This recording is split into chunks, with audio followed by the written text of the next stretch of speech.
ఇంట జరిగే ప్రతి శుభకార్యాలకు ఆఫర్లు. తుమ్మిడి బ్రదర్స్, కోటగుమ్మం, రాజమండ్రి.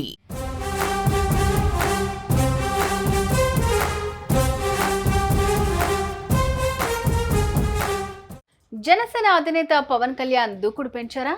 ఏపీలో రాజకీయాలు కాపుల కేంద్రంగా జరగబోతున్నాయా?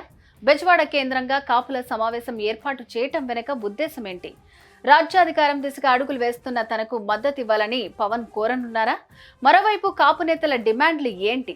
కాపులు అధికంగా ఉన్న చోట్ల సీట్లు ఇవ్వాల్సిందేనని వారు పట్టుబడుతున్నారా? ఇక ఈ భేటీకి కాపు ముఖ్య నేతలు ఎవరెవరు హాజరు కాబోతున్నారు? Let's watch the story.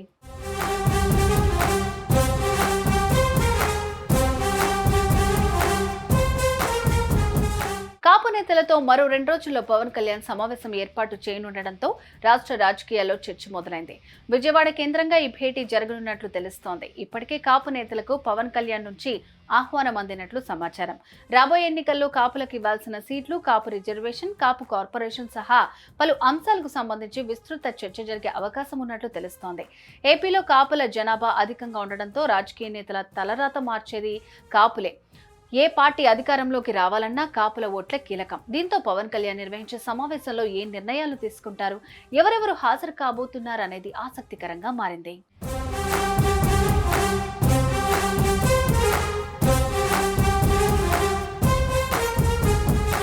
ఏపీలో మిగిలిన కులాలతో పోలిస్తే కాపులదే అగ్రస్థానం.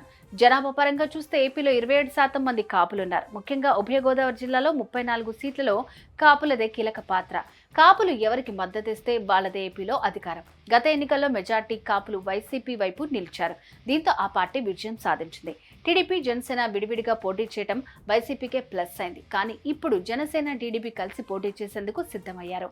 అందుకే ఈసారి అంది వచ్చే ప్రతి అవకాశాన్ని పవన్ కళ్యాణ్ వదులుకోవటానికి ఇష్టపడటం లేదు.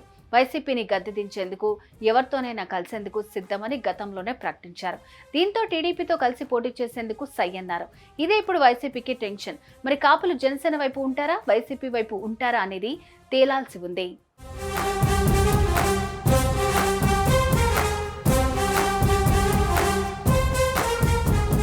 కాపులను ఓటు బ్యాంక్ గానే రాజకీయ పార్టీలు భావిస్తూ వచ్చాయి. అయితే పవన్ ఇందుకు భిన్నంగా కాపులకు న్యాయబద్ధమైన డిమాండ్స్ కోసం తన వంతు కృషి చేస్తానని గతంలోనే హామీ ఇచ్చారు.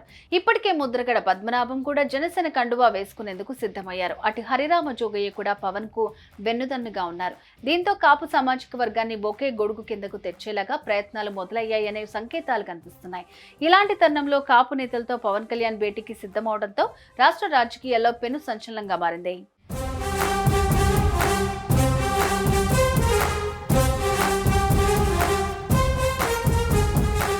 అసెంబ్లీ ఎన్నికలు ముంచుకొస్తున్న వేళ పవన్ ఎత్తుగడలు ఫలిస్తాయా? కాపు నేతలు పవన్ వైపు నిలబడతారా? టీడీపీతో జతకట్టడంతో జనసేనకు తమ మద్దతుని ప్రకటిస్తారా? అందర్నీ ఒకే గొడుగు కిందకు తీసుకువచ్చేలాగా పవన్ చేస్తున్న ప్రయత్నాలు సక్సెస్ అవుతాయా అనేది చూడాలి మరి.